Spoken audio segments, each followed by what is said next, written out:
want to bring in columnist and radio host Mark Williams, organizer of the Tea Party Express, which is planning a nationwide bus tour culminating in Washington, D.C. on tax day.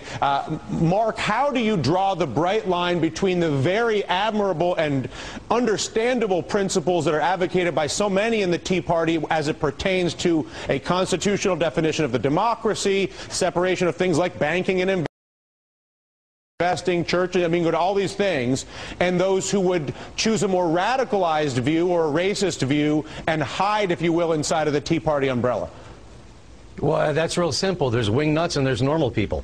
Well, it's not that simple because when wingnuts go to other political organizations and say, I want to kill black people, I want to kill Jews, whatever it may be, the organizer, for instance, if I was holding a Dylan Rattigan event and a bunch of people held up things saying they wanted to kill blacks and Jews, I would say, would you kindly remove yourself? I don't accept people who follow me who are into killing blacks and Jews and women or whatever it may be. What confuses me about the Tea Party is the Tea Party's willingness to accept the wingnuts, as you put it, without shaming them or defining more crisply what the Tea Party's agenda is relative to those who just want to kill black people, for instance.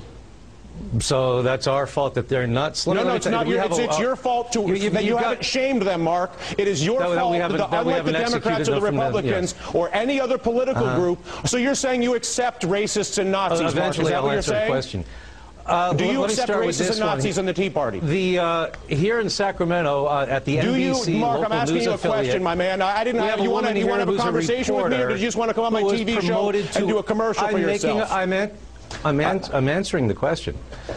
We have a woman here on a local NBC affiliate who, after an anti-Semitic rant at Sac State, was promoted from reporter to anchor. Does that make NBC? Does that make you an anti-Semitic organization? Hey, Mark, do I run NBC? Are you a guest on my show? No, do you have any intention of answering any of my questions? Racism. Let me ask you a question, Mark. Because I don't want to continue with this. You're wasting valuable oxygen. Can we please cut off this man's microphone? He has no interest in answering my questions. Mark, a pleasure. Okay, actually, not really a pleasure. It was offensive. You're offensive. Your treatment of my show as a vehicle to spread your propaganda, ignore my questions, offensive, and an indication of what is wrong with the dialogue in this country, period. Not to mention a group that would accept Nazis and racists. Coming up.